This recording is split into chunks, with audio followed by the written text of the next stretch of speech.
DMTV Info, votre chaîne d'information en temps réel. La politique, la santé, le sport, les faits de société, la musique, les rumeurs et bien plus encore. Vous découvrirez cela dans notre chaîne DMTV Info.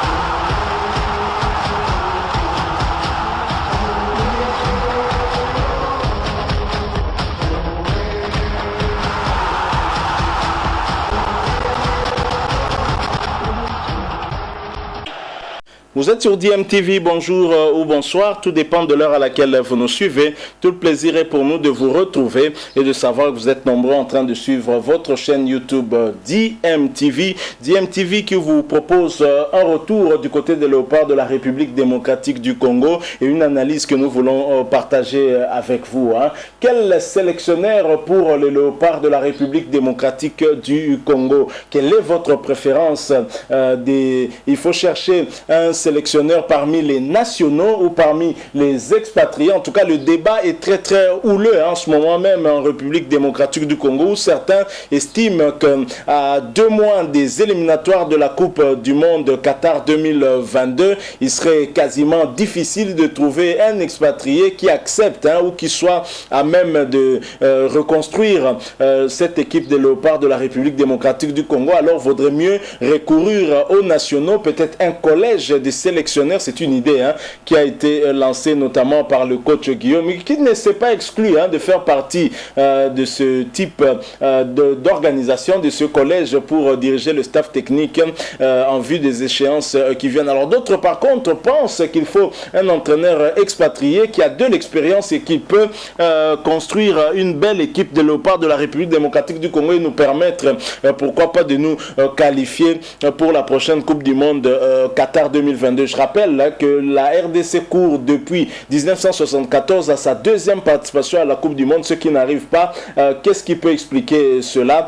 Plusieurs raisons sans doute. Alors je vous propose de suivre ce débat qui a eu lieu au niveau de la RTNC, un débat très intéressant d'ailleurs entre le présentateur qui s'est mué en co-débatteur, qu'il s'agit de Kabulo Mona Kabulo, et Miguel qui ma foi a sorti d'une très belle analyse personnellement que j'ai beaucoup apprécié et ce sera à vous aussi d'apprécier ou non. Et bien sûr, je vous rappelle que vous suivez votre chaîne YouTube DMTV. Si vous n'êtes pas encore abonné, abonnez-vous et n'oubliez pas d'activer la notification juste en cliquant sur cette petite cloche que vous verrez apparaître parce qu'elle vous permettra de ne plus rien manquer des prochaines vidéos que nous allons vous proposer. Suivant cet extrait, nous nous retrouvons bien entendu tout de suite après.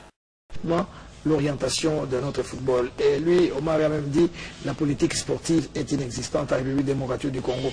Il faut collectionner tous ces points de vue et décider à un moment donné, s'asseoir. Les politiques l'ont fait. Ils sont arrivés à la Constitution, etc. jusqu'à aujourd'hui. Ils sont allés à San City. Pourquoi? Ils étaient à la recherche de solutions. Mais nous, les sportifs, nous devons les faire aussi. Nous devons nous asseoir parce qu'il y a beaucoup d'interrogations. Maintenant, à 2 mois, j'entends tout le monde là-bas, Toroken de la Coupe du Monde. Nous sommes à 2 mois exactement pour le moment. Il n'y a même pas de programme et tout ça. Mais comment est-ce qu'on perd à la Coupe du Monde? Les uns disent qu'il faut réunir très vite les entraîneurs congolais. Je suis tout à fait d'accord. Il faut commencer par là. Tout de suite. La semaine prochaine, commencer à discuter, préparer le terrain. Mais vous allez chercher un expatrié à 2 mois. Mais moi je dis ceci. Les expatriés par moi je dis ceci. Qui ont fui les responsabilités. Entraîneurs nationaux ou expatriés, pour moi ça m'importe peu. Mais si nous continuons avec les mêmes méthodes de travail. Exactement. Vraiment nous espérons. Qu'est-ce qu'on doit faire à 2 mois? C'est ma question, c'est celle-là pour ça. Mais nous devons prendre les taureaux par les cornes. C'est-à-dire? En 2 mois, qu'est-ce qui est prioritaire? Est-ce que nous avons déjà défini ça? C'est ça que je suis en train de dire. La qualification pour la Coupe du Monde. Mais pour avoir la qualification pour la Coupe du Monde. Si nous voulons être qualifiés, oui, si nous voulons être qualifiés pour la Coupe du Monde, quels sont les facteurs qui se conjuguent pour arriver à une qualification? C'est ça qu'on demande maintenant. Mais nous avons commencé avec l'élimination pour la CAN. Mais les mêmes faiblesses ont demeuré. Donc nous n'avons rien changé. Donc si nous ne changeons rien, et surtout, comme vous êtes en train de dire, à propos du mandat qui s'achève du président de la FECOFA, si le président ne quitte pas maintenant, il ne s'offre pas la gentillesse de démissionner, bon, ça va flotter, ça va flotter. Ça va flotter, absolument, c'est pour ça qu'il faut qu'il passe. Va pas faire ça. Oui. Il y a une chose. Il y a une chose qui est très simple. J'ai entendu le coach Guillaume qui parlait de toutes les énergies congolaises. Ici, il n'est pas question d'énergie congolaise ou européenne. Il est question de la méthode qui permet à nous faire atteindre les objectifs. J'ai besoin de cette méthode. Et la qualification. Maintenant, là. Il y a 2 entraîneurs. À 2 mois. Pour moi. Lequel? C'est Hugo Bros et Non, Hervé parlons des Renard. Congolais. Pourquoi je dis cela? Vous n'aurez pas Hervé Renard à 2 mois de la Coupe du Monde. Je préfère quand même le dire. Sérieux à 2 mois d'une compétition de la Coupe du Monde, il ne vient pas. Vous permettez, parce que pour le moment, la préférence sur la shortlist, c'est Michel Prudhomme. Mais Michel Prudhomme... Qui a adressé cette shortlist? Je dis ceci, vous permettez? Je dis permets, mais je pose des questions. J'ai mes sources. Des téléspectateurs posent cette question. J'ai mes sources. Ouais. Je suis quand même agent. Et vous êtes sûr qu'il peut Je venir? peux vous dire à 400% et même vous dire qui est derrière tout ça. Ok?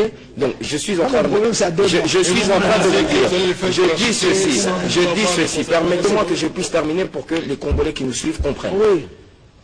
Parler de Michel Prudhomme, c'est faire appel à un vice-président du Standard de Liège, pas un sélectionneur. Il a bien dit il est administratif. C'est un très mauvais choix. C'est un très mauvais choix. Je ne dévoile pas ta source. Je vous le dirai par après. Bon. Michel Prudhomme, c'est une très mauvaise. Ce monsieur-là n'a pas pensé à nos coachs. Permettez-moi une seconde. Mais celui qui vient d'être dans la débâcle avec nous, n'est-il pas congolais? N'a-t-il pas le meilleur diplôme et un diplôme encore au-dessus de celui du coach Guillaume? Voilà, c'est ce que j'ai dit au coach Guillaume. C'est ce que j'ai dit au coach Guillaume, que le diplôme ne joue pas, et ne parle pas, et ne met pas un bon 11 de base. Et ne donne pas la qualification. Mais c'est l'expérience. Michel Prudhomme, à l'heure actuelle, n'est pas très chaud de venir en RDC. Mais pourquoi vous l'avez choisi? Parce qu'il a pris sa retraite en tant qu'entraîneur. Il l'a dit, et je vous montre le site, sur l'avenir, l'un des sites les plus crédibles de la Belgique. Il dit que l'envie est là, mais mon corps me l'interdit. Non, pourquoi vous l'avez choisi? Alors je donne, pourquoi je parle de Hervé Renard et de Hugo Bros. Parce que dans le cas dans lequel nous sommes, Hugo Bros c'était quoi, non? Non, Hugo Bros c'est le Cameroun. Mais vous savez que le Cameroun, Hugo Bros gagne la CAN avec un Cameroun divisé, avec les 3/4 des cadres qui ne viennent pas. Et avec le produit local, il est allé chercher cette canne. C'est cette méthode-là de Hugo Bros. Je ne parle pas du blanc, je ne parle pas de l'homme, je parle de sa méthode. Et quand je parle de Hervé Renard, et quand je parle, oui, mais très bien réputé, mais pas gagné de canne. Mais il n'a pas la méthode. Je parle de Hervé Renard, pourquoi? Il prend des joueurs de la Zambie qui gagnent 200-300 $. Ça, vous avez dit. En 2012, il remporte la canne. Mais l'édition suivante, il la gagne avec la Côte d'Ivoire. Donc ça veut dire que Hervé Renard a doublement la méthode et Hugo Bros a la méthode. J'ai discuté avec Hervé Renard. Moi, j'ai bien posé la question. J'ai dit en blaguant, j'ai dit Hervé Renard, tu viens chez nous. Il a dit là, il voulait commencer d'abord par payer vos entraîneurs. Mais après, aussi longtemps que vous les payez.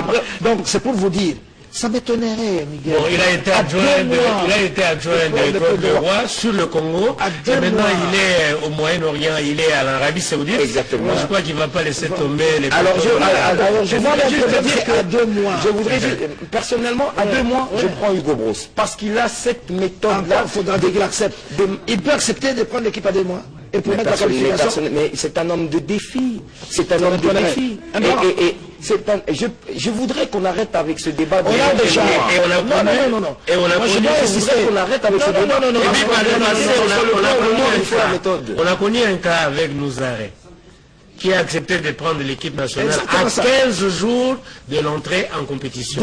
Et ça a été catastrophique. Les deux n'avaient pas la méthode. Et je vous parle de 2 entraîneurs qui ont gagné. Et cette méthode-là, pourquoi il n'a pas imposé au Cameroun? Pourquoi il est parti du Cameroun? Il faut se poser des questions. Mais il a gagné sa canne, peut-être qu'il avait... Mais il a été lynché au départ. Oui, tu peux gagner la canne, ce n'est pas parce que... Mais Aimé Jacquet a gagné la Coupe du Monde avec la France. La mentalité du Cameroun, c'est autre chose. Les joueurs eux-mêmes. Nous étions avec Otto Fichter, au Ghana, en 2008. Il était là. Il n'a pas fait les classements. Le Cameroun a perdu le premier match. N'est-ce pas? Moi, j'étais sur place. Il a la méthode, après, attends, directeur. Attends, je te donne l'exemple de Otto Fichter. Le lendemain, tous les Camerounais se sont retrouvés à l'hôtel. Tous les Camerounais que vous connaissez. J'étais avec Claude Leroy et avec Otto Fichter parce qu'on a pris du café à côté. Ils ont dit, monsieur Otto Fichter, mettez-vous à côté. Maintenant, c'est les Cameroun.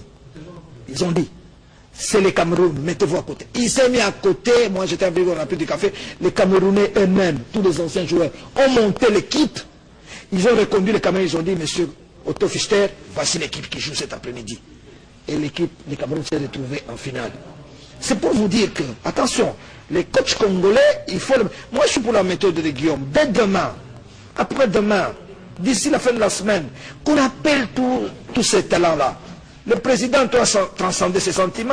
S'il est en conflit avec les Moutoubili Santos, pour l'intérêt national, il faut oublier ça. Rassembler toutes ces intelligences congolaises, c'est la première phase. Peut-être que de cette phase-là, sortira une proposition pour dire non, on peut faire appel à Hugo Boss ou quoi, qui vienne, mais qui ne sera pas seul, qui peut être renforcé par là, vous parlez du staff, mais je vous parle du mentor du staff. Après, le staff est monté comme vous le voulez, en syntonie avec le sélectionneur, mais je vous parle de la situation dans laquelle nous sommes. Nous sommes à 2 mois de la qualification de la Coupe du Monde. Ce n'est pas rien. Ce n'est pas rien. Nous venons d'échec en échec et nous ne pouvons pas nous permettre et je vous dis, c'est une des qualifications les plus difficiles parce que vous avez beau être premier de la poule, mais vous devez jouer encore les barrages. Et les barrages. Imaginez que vous devez prendre la première place. Imaginez que vous avez l'Égypte vous avez l'Égypte en barrage. On va jouer. Jouer, on a toujours joué. Jouer, on a toujours joué. Mais après, il faut savoir, il faut connaître. Je termine pour rappeler ce que Guillaume a dit. Il faut un minimum de 8 semaines, n'est-ce pas, pour un coach. Ça, c'est théorique, c'est sur papier. 8 semaines. Alors, si vous voulez faire votre Hugo Boss là, Hugo Boss pour qu'il vienne, il faut qu'il vienne demain ou après-demain. C'est sa méthode. Mais ça, non, je suis d'accord. Je ne te reproche pas ça. Mais il faut que Hugo Boss commence par arriver. On n'a même pas commencé à négocier avec lui.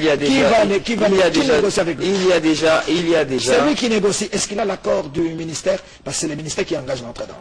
C'est l'État qui paye. Mais attention, quand même, il y a quand même un organe technique qui doit faire son travail, qui ira le déposer sur la table du politique. Non, pour le moment, l'organe technique est perturbé. Nous ne connaissons pas la situation réelle du président de la fédération. Demain, il peut partir. Mais il y a quand même une quarantaine de candidatures sur sa table. Malgré qu'il est en partance. Tant qu'on n'a pas révisé les statuts, il n'y aura pas de candidature. Il faut d'abord revisiter les statuts. Non, du sélectionneur. Il faut nettoyer. Du sélectionneur. Ce n'est pas la première fois. Donc, on est obligé d'arrêter là. Moi, je continue à exprimer mon inquiétude. À 2 mois, aujourd'hui, nous sommes en train de rappeler qu'on jouera dans 2 mois. Le premier match, c'est contre la Tanzanie au stade de Martyr. Après, on va nous dire, ah, vous venez toujours en retard et tout. Il faut que tous les décideurs écoutent et notent. Les dates, c'est important. Même ceux qui doivent décaisser de l'argent pour que les preuves viennent, les binationaux, etc., ils doivent savoir que le 5 juin, entre le 5 juin et le 8 juin, nous jouerons ici à Kinshasa contre la Tanzanie, première journée. La Tanzanie vient d'éliminer 20 clubs, vous avez suivi, donc c'est une équipe qui est en bonne santé. C'est maintenant qu'il faut réfléchir. On a ouvert un débat comme ça. Si de nous prête vite, dimanche prochain, Miguel, on va y revenir. Peut-être que Prudhomme sera déjà, et non pas Prudhomme. Mais ça m'étonnerait qu'il soit ici, parce que les entraîneurs sont malades. Ils posent tellement de conditions. On a déjà eu un entraîneur ici qui est venu, il a dit non, moi j'arrive maintenant, écoutez, 1 mois, 2 mois, je crois que c'est dépilé. Il dit, je vais rester sur le banc, je vais observer, laisser d'abord les coachs congolais coacher l'équipe. Donc, j'espère qu'on n'arrivera pas à ça. Notre souhait est que les Léopards se qualifient pour la Coupe du Monde. Je dois vous remercier.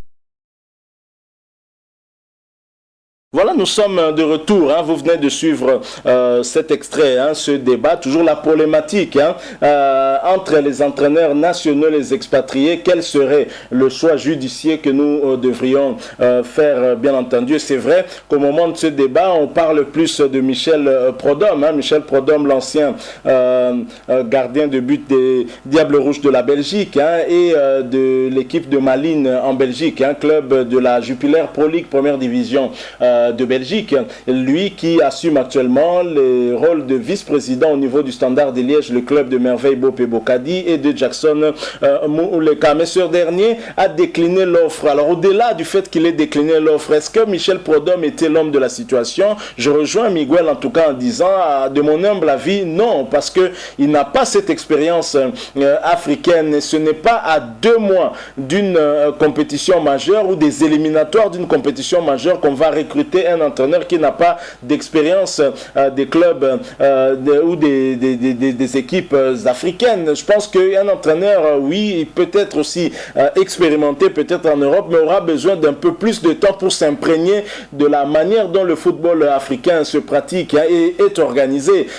Sinon, en tout cas, il faudrait beaucoup plus prendre un entraîneur qui a déjà de l'expérience africaine. Miguel a su citer quelques noms. Il y a notamment Hugo Bross du Cameroun ou Hervé Renard. Mais on sait qu'Hervé Renard, par rapport à la République démocratique du Congo, il avait déjà eu à s'exprimer. Et Mona Kabulo a bien fait de le rappeler. Alors, vous avez bien compris que lors de ce débat, Mona Kabulo rejoint Guillaume Ilunga, qui est lui-même entraîneur et qui a amené en tout cas qui a soulevé cette question de pouvoir utiliser les connaissances locales en mettant ensemble. Il avait même cité des noms des entraîneurs tels que Moutoubile, Lou Sadissou, Moukeba, et même lui-même il ne s'est pas auto-exclu pour pouvoir diriger cette équipe. Alors Jean-Florent Ibenge était à la tête de Léopard depuis 2014. Alors on peut dire que depuis 2014 jusqu'à 2021, ça fait quasiment 7 ans que la RDC, le staff technique de la RDC est dirigé par des nationaux. Il y a eu Jean-Florent Ibenge de 2014 à 2019, puis Christian Tengibiembe qui l'a remplacé en 2019 jusqu'à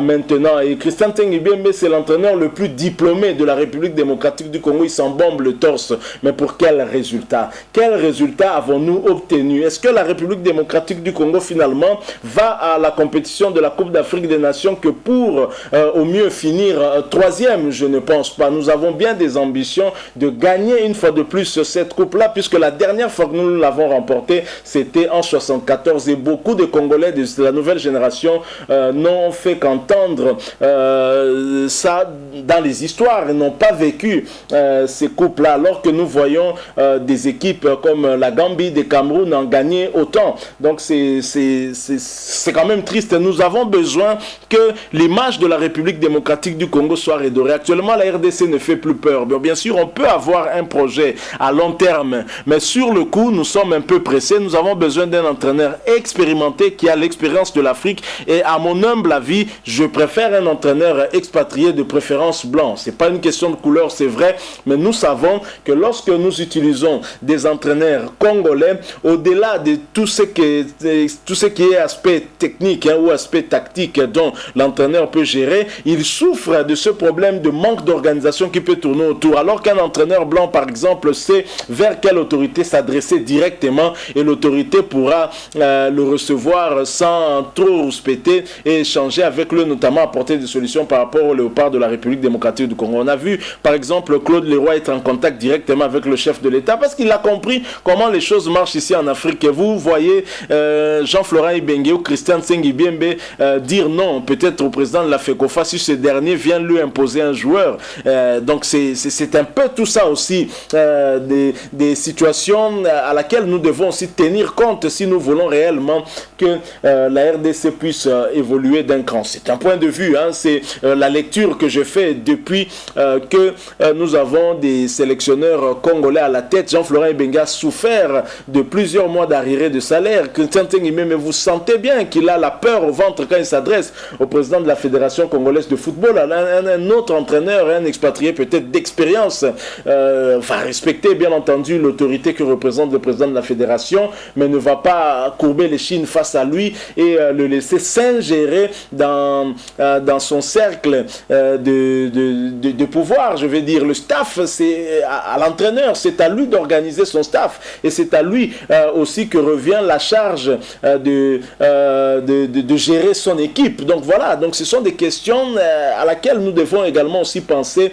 en ciblant quel type d'entraîneur dont nous avons besoin, tenant compte du contexte actuel où nous nous trouvons. Donc voilà le débat que nous avons voulu partager avec vous. Nous espérons qu'il vous aura intéressé. Si c'est le cas, laissez-nous un like. Si vous avez avez un point de vue à partager avec nous, n'hésitez pas en tout cas de nous laisser un commentaire. Merci de vous abonner aussi à cette chaîne DMTV et n'oubliez pas d'activer la notification juste en cliquant sur cette petite cloche que vous verrez apparaître dès que vous serez abonné. La petite cloche en question vous permettra de ne plus rien manquer des prochaines vidéos que nous allons vous proposer. Merci encore une fois à vous pour avoir accepté de passer ces quelques minutes avec nous. Nous savons que votre temps est tellement précieux. Nous espérons vous retrouver très très bientôt avec un autre sujet d'actualité. En attendant, portez-vous bien et DMTV vous dit au revoir.